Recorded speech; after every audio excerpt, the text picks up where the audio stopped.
Welcome your hosts, Caddy Frank and Aaron Fitzgerald, as they lead discussions about substance use disorder and the journey to recovery. You're listening to Redefining Recovery, a recovery revolution.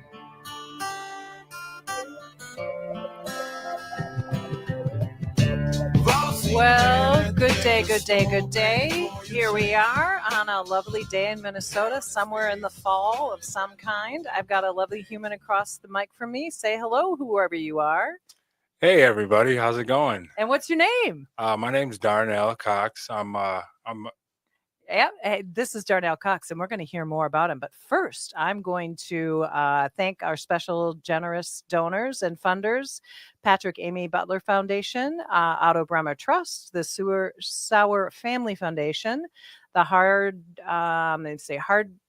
Hardenberger Foundation. Sorry, I mispronounced that, along with many other foundations, corporate and individual contributors to this podcast in front of us.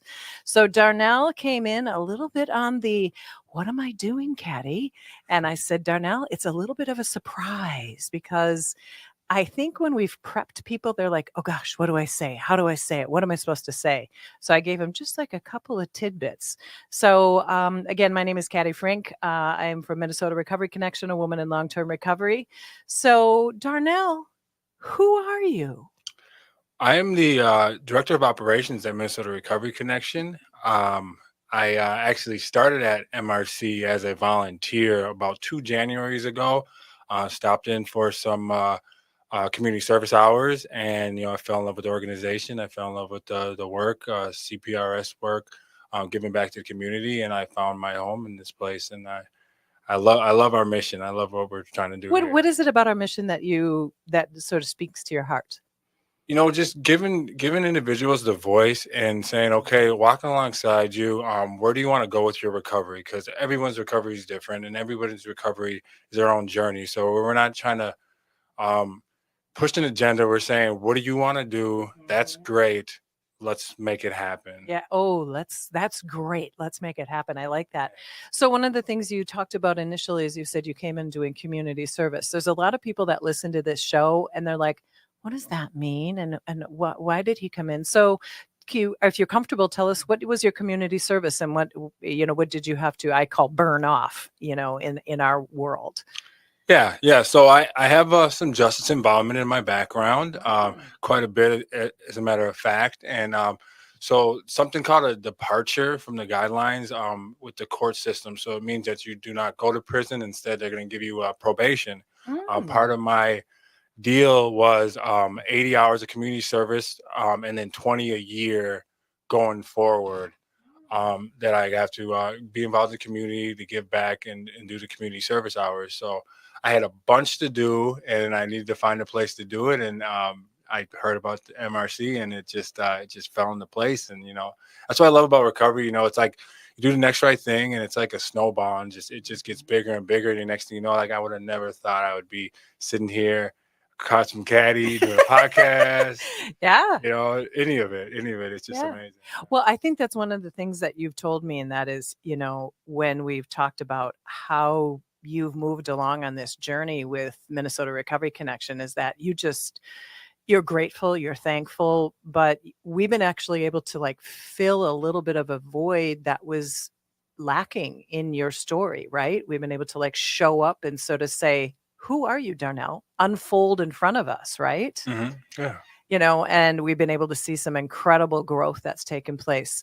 So when we're talking about individuals that have a justice-involved background and are on their recovery journey, so if you want to just give us a snapshot of maybe what was the beginning of your either use and recovery, and then where did the crossroad of the justice involved come in? What's the beginning of your story so people can get an idea? Because I think when we're talking about recovery and we've got justice involved backgrounds, we think sometimes people are just sort of they're just like, what does that all mean? Where does it intersect? So where did it intersect maybe from a younger person, or where did the justice involved and the substance use kind of come into play together? Yeah. So my drug of choice was methamphetamine. And about the time when I was 20 is when that really kicked off. And my criminality and my drug use really just went hand in hand. I got involved in a lot of things like burglaries, theft, stuff like that. By the time I was 22, so I went from no felonies at 18, obviously, to by the time I was 22, I was on my way to prison for the first time with 7 felonies on my record. So it escalated really quickly. And my understanding, because this isn't a journey that I've been on, and that is, so you're addicted to methamphetamine and you got to find a way to pay for it. And so you begin to do things that the justice system is not very fond of. Yeah, and there's also there's an aspect of a lifestyle where it's like that's what people did. The people that I hung around with in the meth community, that's what we did. We stole stuff and we rode around all night and did what we wanted, and it was a lifestyle that I grew accustomed to, just being introduced to it through family members and friends of family and that type of thing. So if I just with that last statement that you said, so there, what was your growing up like? What was that journey in growing up? What kind of household, or was there justice impact people that you were either parents or family members? What did that look like? Oh yeah, for sure. So my mom had some substance use issues growing up. So it kind of I don't know how to kind of put this. So at one point when I was about 9, she was gone for a while in her use of methamphetamine as well. So Okay. me and my brother went and lived with our grandma. My grandma, she's, God bless her soul, she was the greatest. She ran a foster home, so me and my brother were almost like a unofficial foster kids. One of her last ones, yeah. And so she actually adopted my uncle Andrew, which he's like 5 years older than me, so he's more like an older brother. Okay. He was deeply involved in the drug use in that world, and that's kind of where I found the group of people I hung out with. You sort of learned behavior based on what was around you. Yeah, Okay. yeah, Okay. yeah. Wow. And so you live with grandma, but you kind of had this individual that sort of drew you into the wrong path. I'm using big air quotes there. The wrong path. Was that accurate? Yeah. Well, it's just it was learned behavior. Also with my mom and her drug use as well. So I seen that. It was growing up. It was normal, I guess you could say. Yeah. I remember the first time I actually committed a burglary. I was in like sophomore year, and I was with my uncle, and it was Wow. it was a whole thing. It was a whole thing, but it was like, all right, we're gonna do it because we felt wronged by somebody, and like, this is what we do, Okay. Yeah, Okay. yeah. Okay. So it's kind of like payback. Yeah, It's yeah. At that instance, that's what it was. The first Really? time I remember that. Okay. Yeah. Okay. Yeah. And I think part of the reason why I ask these questions, and I don't want you to make anybody feel uncomfortable, but sometimes people in a way, you don't know another way of living because it's literally surrounds you. Would that be somewhat accurate? Like between the substance use that your mom struggled with, right? Yeah. And then your an uncle or like brother, you don't know any better. You don't know what you don't know to do things different. Is that accurate? Yeah, and it becomes the norm. It The becomes norm. the norm. Yeah, Yeah. for sure. And I think a lot of people don't understand that. They come from a privileged life, or they come from a life where they would not anticipate a relative or a child or a neighbor to live this lifestyle. But either you get drawn into it because they're people that you trust or that you know, or it's the only thing you know. And I think one of the things that we try to do on this show is to talk about the fact that I don't think you were born and grew up to be a person who is like, you know what, I think I'm going to do some criminal activity and I'm going to be a drug addict. I don't think that was your natural plan. No. But I think people think that once you get into that lifestyle, that's all that you were. I think we're born like these clean, beautiful, wonderful humans, but because of circumstances around us, we get influenced, we get taught something, and then all of a sudden it's like you said, that's your normal, and then you're just like, okay, so what else do I do? Yeah, and a lot of it too is finding that acceptance. Like I found a lot of acceptance in that world where I'd have nice things and everybody would want me around, and they'd be like, oh, like, wow, you're doing good. So it seemed like I was doing the right thing and I was doing good, and everybody liked it. So it's, those endorphins kick in, the dopamine saying, this is great. I'm living my best life, but it's just, you just don't know, because that's what you're surrounded by. And there's recognizing that consequence isn't there. But I think you said something, thank you, Darnell, so important. That is, people liked you when you had the stuff that you had. Yeah. And that makes us feel better. And then when we feel better, like you said, those endorphins go. And then maybe, you're still dealing with a substance use disorder at the time too. So you're getting high as well as you're getting all these good feelings from people around you. And it just becomes a lifestyle. Yeah. And how do you change that? Was it the justice involvement that kind of so now we went from living a lifestyle, getting yourself in trouble by age 22, kind of big trouble. So where did that go from there? Well, from there, like I said, I was headed to prison for my first time at 22. That's the first time I went to treatment, actually, was in prison. Mm-hmm. At Lionel Lakes at Triad. Okay. And that's kind of my first time I actually learned about what recovery was, just anything like that. And it was just a little tidbit. And yeah, a little teaser for you. Yeah. So then getting released, 2014, I guess it was 2014, 2015. I started doing pretty good for a while, but I fell right back into it. And looking back on it, it really was like, those people, places, and things. But Right. they say, yeah, right back to the same people, same places, same things, same life. Mm-hmm. Same. Back to that revolving door. Yeah. Well, it's interesting that you mentioned Lionel Lakes, because we've done a training at Lionel Lakes for peer recovery specialists for the men who are in that particular facility, thanks to a lovely grant that we have with the Department of Corrections. And it's so interesting because if people don't know this out in the bigger world, the justice system is probably one of the biggest treatment centers there are in the world, not for formalized training, but a lot of people get sober in prison because theoretically they don't have access to drugs. But we know that that's a big problem that has been encountering in all of the justice system all around the country. But it's so interesting when you say that was your first introduction to recovery, because out in the streets, did anybody ever talk about wanting to get clean? No. And for me, it's always been a hard reset for my life, getting locked up. It's what I often found out, that like when I'm at my worst, when I do get locked up, that's when I can get away from it and get my head right and kind of build from there. Mm-hmm. Yeah. But that Lionel wasn't the first time around that you were going to find some success, it sounds like. No. And there's been a couple different bouts, but as of recently, my last the last involvement in recovery that I found was when I went to RS Eden, and that's when it really kicked off for me. When was that? So that would have been August of 2022. So my recovery date is July 8th of 2022. That's when I got arrested for the last time, and kind of put me on that trajectory to where I am right now. Right. So had to go back to some old habits, go back to some old friends, had to go back to some old behaviors, because one of the things I think people struggle with in both their own substance use disorder and the people that love us, and that is that old behavior, that is a hard wire, isn't it? It's a hard wire. Like, how do I change this? Because that's comfortable. That place where I'm doing my substances, where I'm doing activities. Logically, I know I shouldn't, I use in air quotes again, but I know what to expect, right? You know what's going to come of it.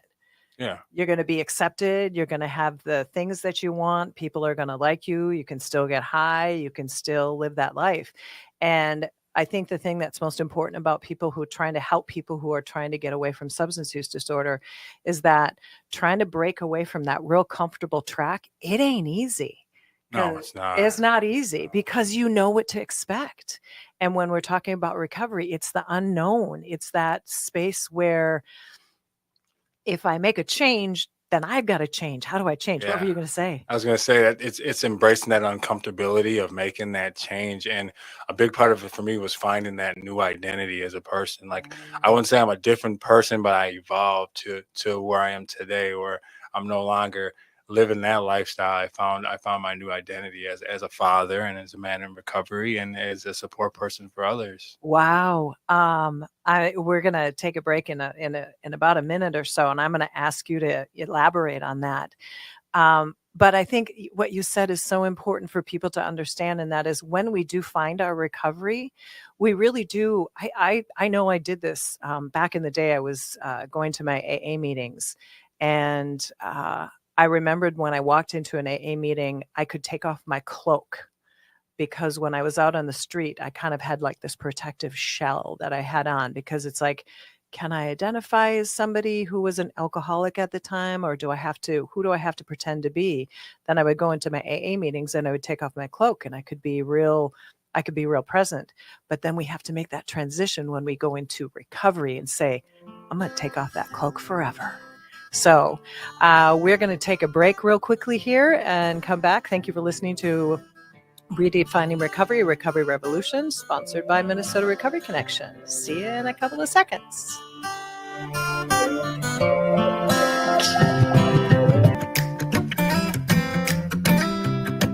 Welcome back to Redefining Recovery, a Recovery Revolution. I am here with who?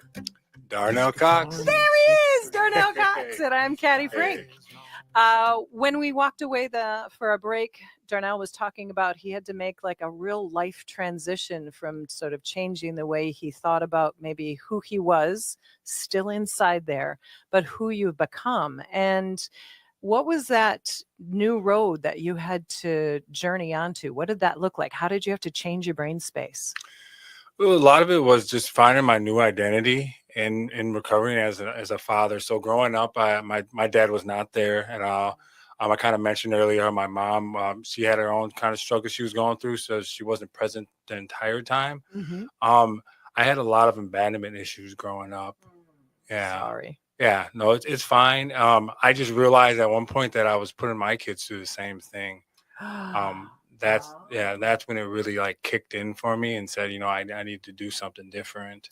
Wow. Isn't that interesting? I mean, that thing that happens to us when we're young kids, if we don't want to do it, it still happens. So you sort of made that decision that, you know what, I gotta do better on this next generation. What did that look like? How did you step back into their lives?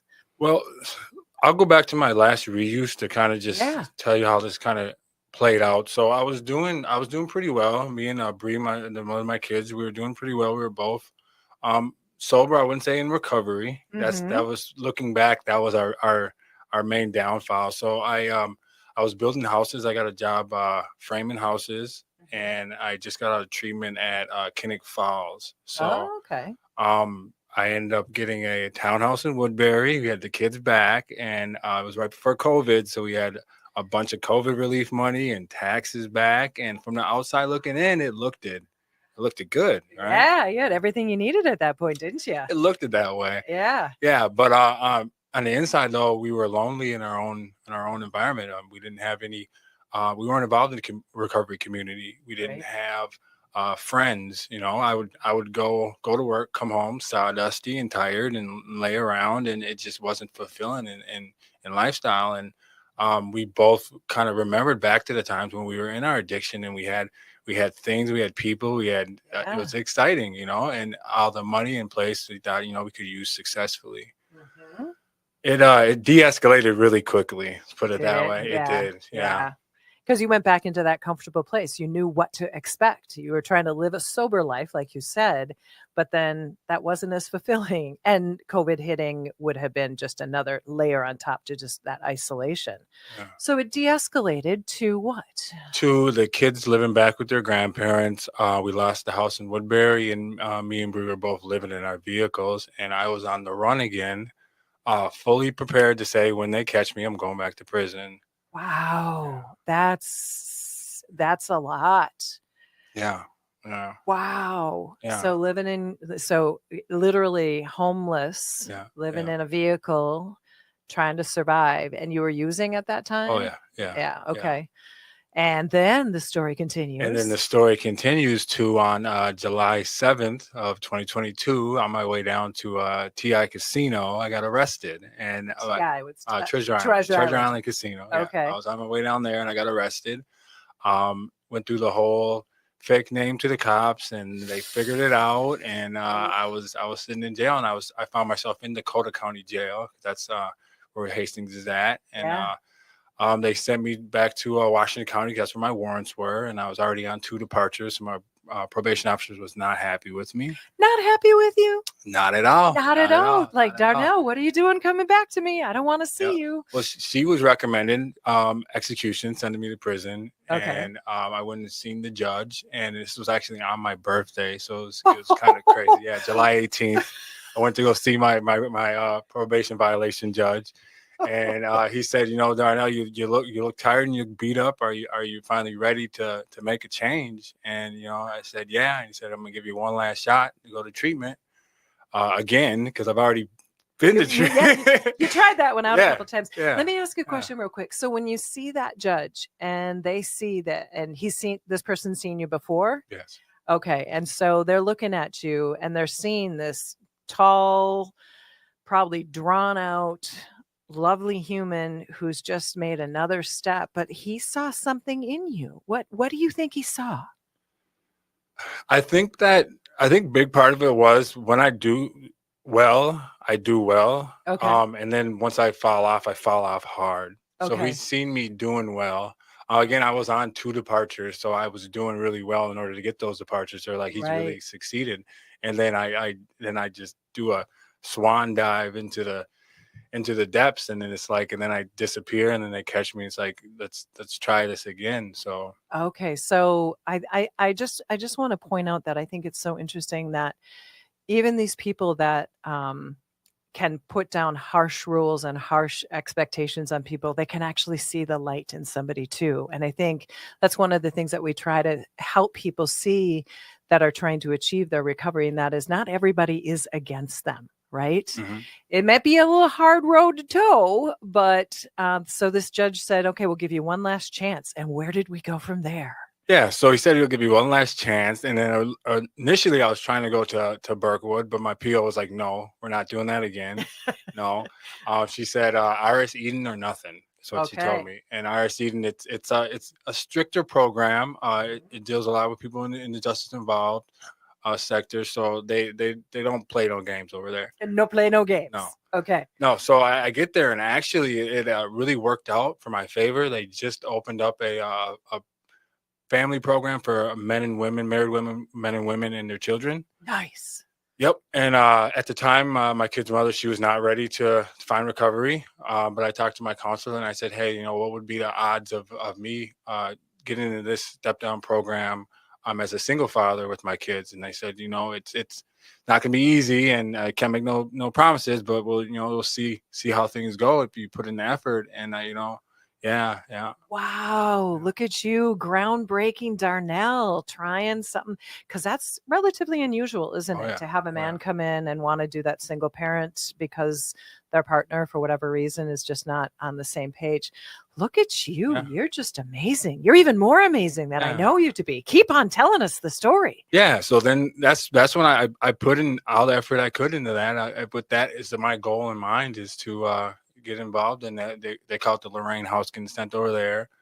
After the residential treatment, I ended up becoming the residential director there. That's like the lead client. And wow. Yeah. Yep. And I really excelled, and I was able to find what my new identity was as a man in recovery, as a father. And that's actually where I came up with through therapy, talking about my abandonment issues, realized that, my mom left for a while. My dad was never there at that point. And I lived with my grandmother, that's exactly where my kids were. Exactly where my kids were. And it brought tears to my eyes, just realizing that that's what I was doing to them. And thankfully, I ended up being the first single father to be in that program. And I had my kids on the weekends, where I was able to get a part-time job to work during the week while I kind of navigated that situation. The courts were really impressed. As they should be. As they should be. They were really impressed. I had all good remarks, and I was really excelling. And they said, okay, we're not gonna take away from this momentum. We're not gonna send you back to prison on the old charges, and we're not gonna send you to prison on the new charges. We're gonna give you a couple more departures, but we're gonna give you all those 80 hours of community service that you had, plus another 20 a year, and we're gonna let you get probation. We'll give you some more departures. And that was amazing. And it doesn't always happen for individuals. So it really felt good that I put in the work and I made it happen. Yeah. Wow. It's amazing when the system can recognize when somebody does do well. And for you to be sort of like, not sort of, you are the first father who did this. You became the director of that program, of being the longest resident. The residential director. So Residential they have like an election type deal where like you're the head client. Basically, You had the time in. I was running the whole residential. How many people were clients. there? I don't remember offhand. I want to say like 30 or so. Yeah. Oh, okay. Yeah. Well, that's a lot of Something like people that, to kind of be directing over, to just sort of Yeah. make sure. Did you have to kind of hold their feet to the fire on things? Is Oh that yeah, part of it? that was the big part of it. Enforcing the rules, helping to make the rules. Any type of like planning, administrative work. You can almost say, where like, hey, what meetings are we going to go to? What are we going to do here? New client intakes, as far as orientating them, hey, bringing them around, introducing them to stuff, that type of thing. So Okay. Wow. There you are, being the director, and now he's actually a director at Minnesota Recovery Connection, which we'll talk about in a little bit. Yeah. But how amazing.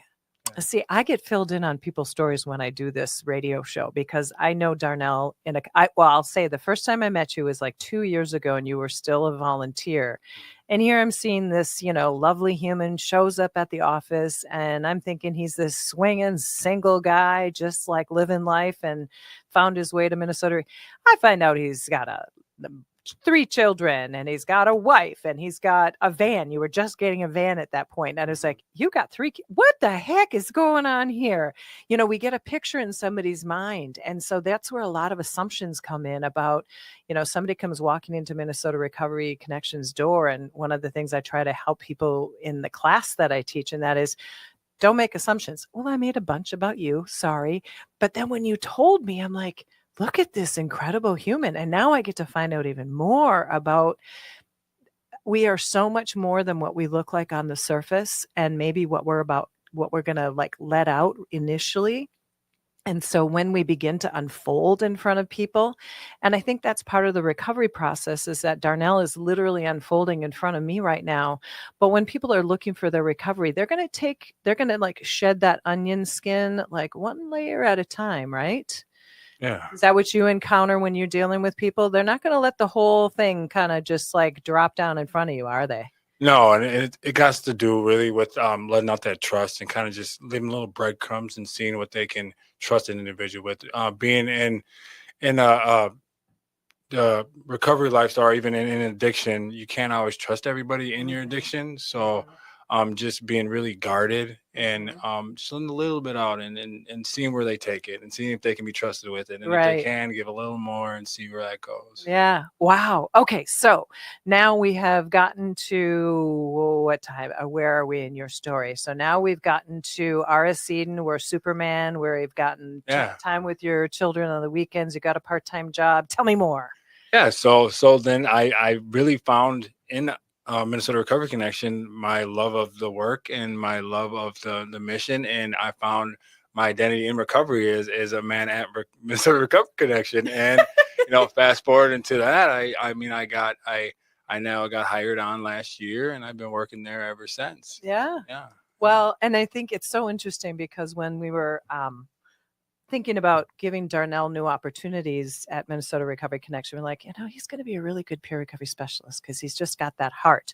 Well, now I know where that heart comes from. You were really developing that when you were at R.S. Eden, working with these individuals who you were literally, all of those were parents, right? Within that program that you were in? The step down part of it. So it's so what it is they had residential programming, the men's and women, and then when you step down into like their outpatient, but with lodging. The women Okay. would go to what was called Lorraine House, where it's Right. apartment buildings, and the men would go to BD. Okay. Okay. So you're overseeing not just individuals with children, but just kind of the whole population in those two spaces. Yeah, I was residential director in the men's program. Men's program. Okay. In the residential. Yeah. Okay. Yeah. See, and it's like the reason why I'm asking these questions, and that is because now I can see where he has begun to implement all of that, working with Minnesota Recovery Connection, because a lot of the times when people find their recovery, we just sort of look at where they are in that moment sometimes, but we have to go back in somebody's history and we have to see, what have you done? What have you accomplished?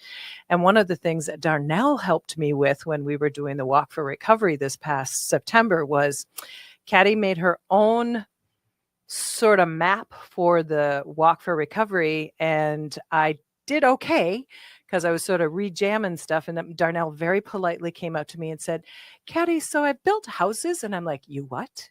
You built houses? I'm really good with measuring. Can we try something new? Yeah. It was this great moment where I'm like, Yeah. so tell me more, Darnell. Tell me more about what we could do differently and what we could do better, right? Yeah. So we went out to the state capitol grounds and we did some measuring, and he used all of his mathematical wizardry, and we made a map and we did stuff. But I would have never known that unless we gave Darnell the opportunity to be another part of Minnesota Recovery Connection's leadership team. And what happens in recovery is that we just continue to unfold and unfold and unfold. And those dark times and those darker spots are part of our learning, but they're not what defines us. Yeah. And I think that's where the magic is. Now, Darnell is defining himself as a man in recovery with a family, building a strong relationship with his family and with his recovery community. And I mean, it literally doesn't get any better than that. No, it doesn't. It doesn't. And given that space to actually just thrive and find out where you're going to go with it and find out what excites you about life, and it's just taking off from there. It's amazing. Beautiful. I love seeing it. Yeah. So when we come back from our break, we're going to talk about Darnell's current space that he holds at Minnesota Recovery Connection, and maybe just learn a little bit more some of these spaces in Darnell's story. Thank you for listening to Redefining Recovery, a Recovery Revolution. And there's one thing that I've learned through this year of being alone.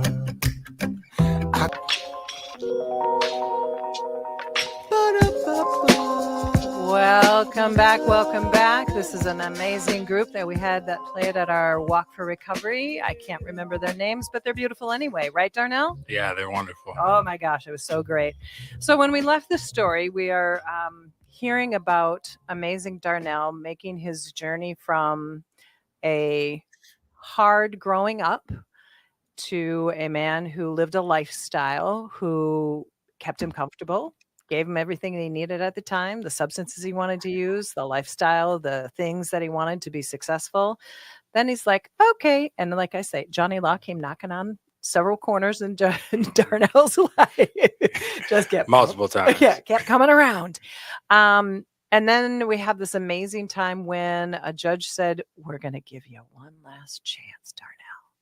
And he's like making it to this new place. He found his way to Minnesota Recovery Connection to volunteer. And so when did we bring you on board? I can't even remember. What did that look like? How did that all happen? Tell us about that. Yeah. So originally I was going to be starting with an AmeriCorps. And it actually didn't work out for AmeriCorps, but it actually worked out because I was able to get hired on as an employee for MRC at October of last year, October 1st.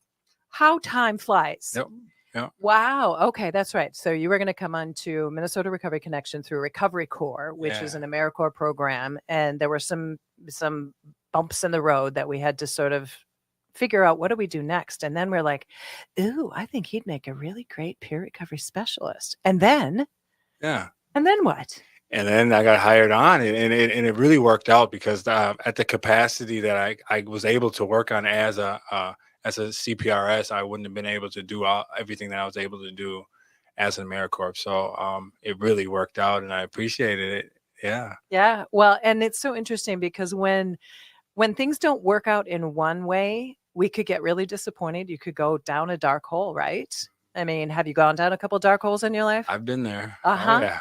And rather than that, what we saw in Darnell, because I remember now I had to kind of get refreshed in my brain. I remember Darnell was like, okay, I can't get through this one barrier that I've got, but what can we do about it? And what that was a justice involvement that, particular places and spaces don't let people have opportunities.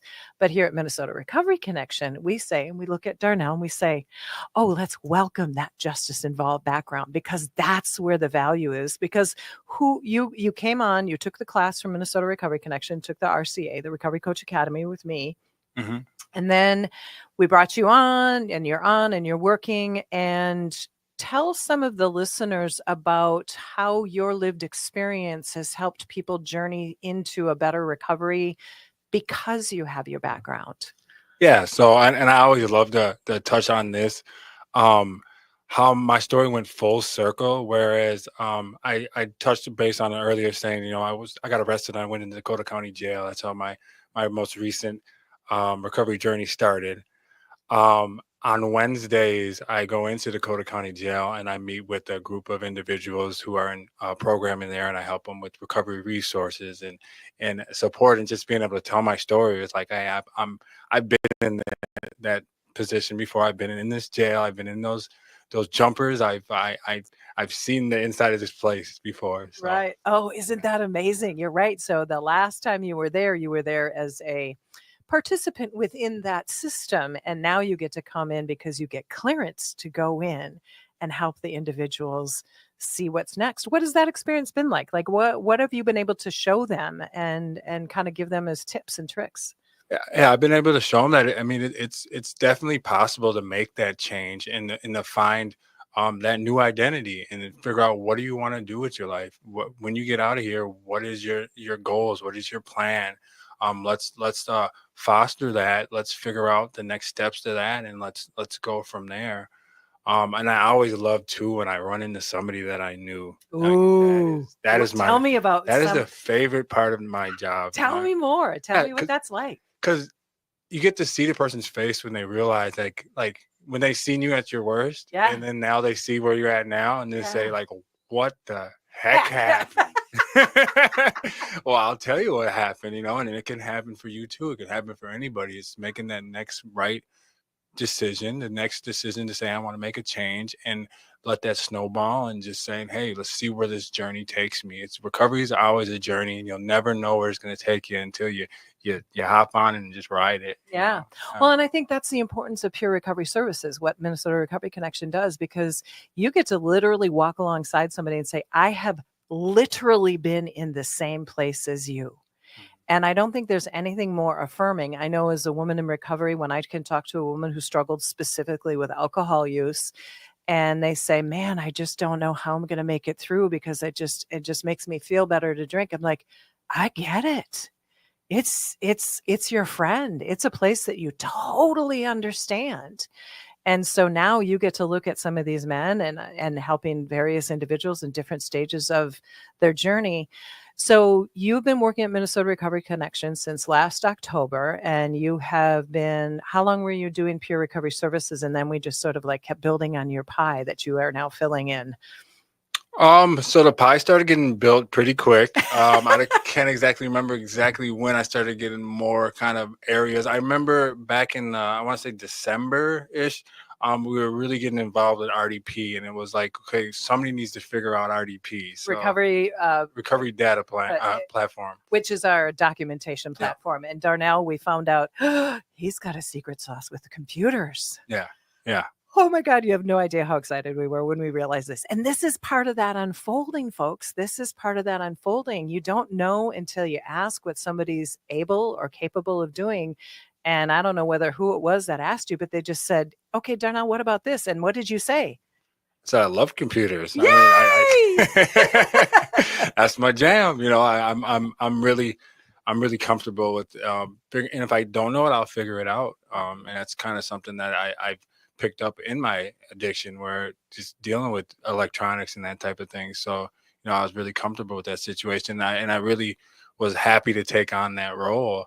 And I excelled in that as well. Yeah. Yeah. And then what did we add to your pie that we keep building for you? A little bit of website design, or get a little bit of little supervision for some of our peers. Yeah. As well as doing the work as a CPRS. Oh yeah, Yeah. definitely. And it's so interesting because we bring people into our organization doing certified peer recovery work because we need to use that lived experience to help people find their recovery. And when we find a certified peer recovery specialist or a peer recovery specialist, and we sort of begin to watch them grow and take on or be given the opportunity to take on something, all of a sudden you just see this spark. And let me tell you, the spark in this man's eyes across the table from me, folks, is one of the greatest gifts that I've been able to have at Minnesota Recovery Connection. There's a lot of people that we work with, but I have seen Darnell go from a volunteer to now one of the directors of our organization. And so when did that happen, Darnell? That happened a year to the date when I was hired. Okay. October 1st. They guys called me in the office and said we're gonna make you director, and I said, "Oh," I said, "Awesome, let's do it." Let's do it. Now, what does that mean? Yeah. So what does that mean? I mean, that just means I'm really what I'm learning to take more of an administrative role. Mhm. Just learning the behind the scenes thing to a nonprofit organization. It's really just getting down to the nitty gritty, which is it's fun. It can be a little uncomfortable sometimes, but that's we talked about before. That's where you're gonna grow, is when you find that uncomfortability, embrace it, find what you can bring to the table, and just grow in that space. And that's what I'm ready to do, is just learn, just become a sponge. Yeah. Well, and you are a sponge. I think it was maybe about a week ago we were talking, and you made the comment. I said it was about this directorship, and I said, what does it feel like? What is it like? He's like, I'm really not quite sure yet. I'm just kind of sitting in it. I got to tell a couple people. I think that's what you said to me, and I was like, oh, that's cool. And then Darnell I felt it was a vulnerable moment, and you just looked at me and you said, you guys, something to the respect, you guys gave me a chance that I didn't know that I was going to be able to have, because it's, with a complicated background, and we had faith in you, and we have trust in you, and we have hope in you, and we have dreams for you. Yeah. And when he said that to me, I was like, this is why we do our work. Yeah. Because we get to see somebody really sort of come into this beautiful flower. We got these seeds we planted with you, and they've just been sprouting. And now, besides the fact that he's 6 something or another, how tall are you? 6'7". He's a very tall man. He's not a flower anymore. He's growing into a magnificent tree, is what he is. Yeah. And it's really a delight to see, because I think, when you get to see people that you have journeyed along in your substance use disorder, or maybe in some of the justice involved backgrounds, and they get to see you be this strong, incredible man with a family and sustaining yourself and doing as many right things as we can possibly do, because we've always got something we got to fix.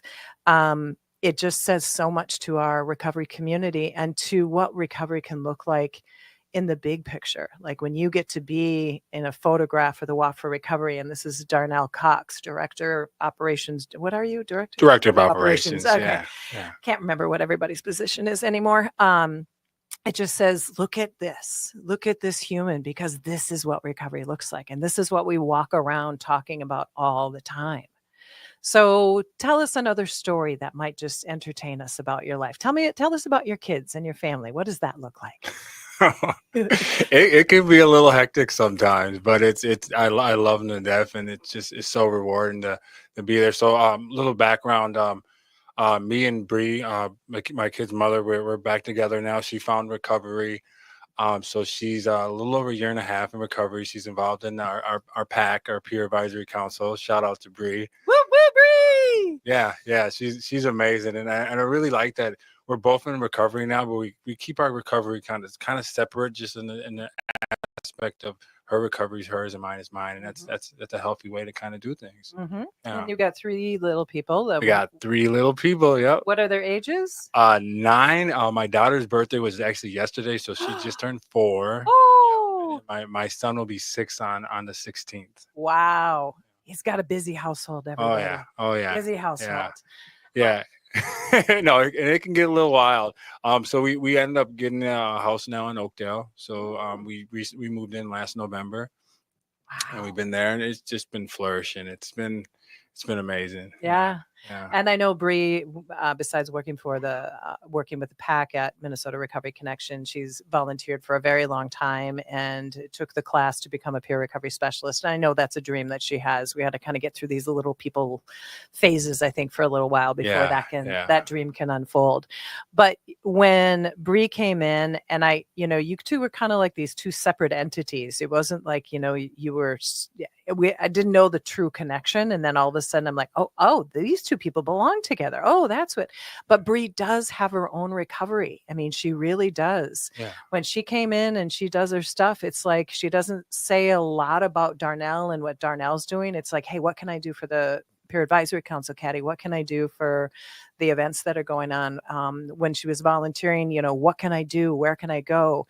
And when you see somebody again blossom like that, and she comes into her own, and I really like the fact that you two have sort of your own recovery journeys.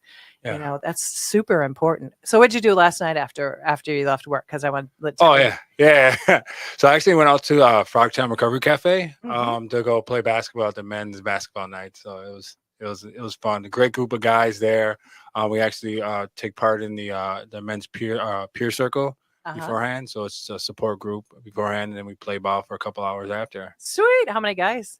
About 20-ish. About 20. Wow. Yeah. That's great. Yeah, between 15 and 20, because I know we at least got enough to run a full game and people waiting on the side. So, oh, sweet. Yeah. Well, and this is what recovery is. Recovery Cafe Frogtown is another organization, not exactly like Minnesota Recovery Connection, but we sort of partner together in a multitude of different ways. But it's another way for the community to get together. And so you can play ball with a bunch of guys and you can talk about recovery or maybe, just what's going on. Yeah. And they have a bunch of different activities. If basketball is not your jam, they have a calendar. You can look on our website. We have it out there as well on our events calendar. Nice.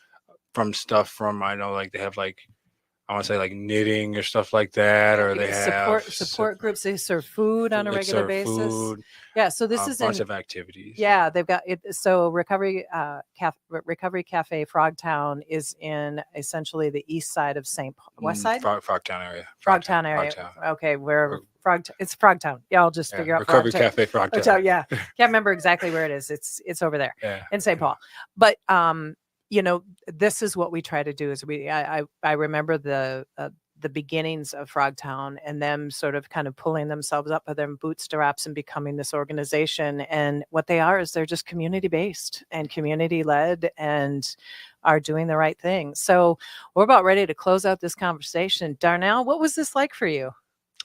It was fun. I liked it. I liked it a lot. Just having that space to be able to communicate and talk to Caddy and just chat it up and go from there. I had a great time. Thank you.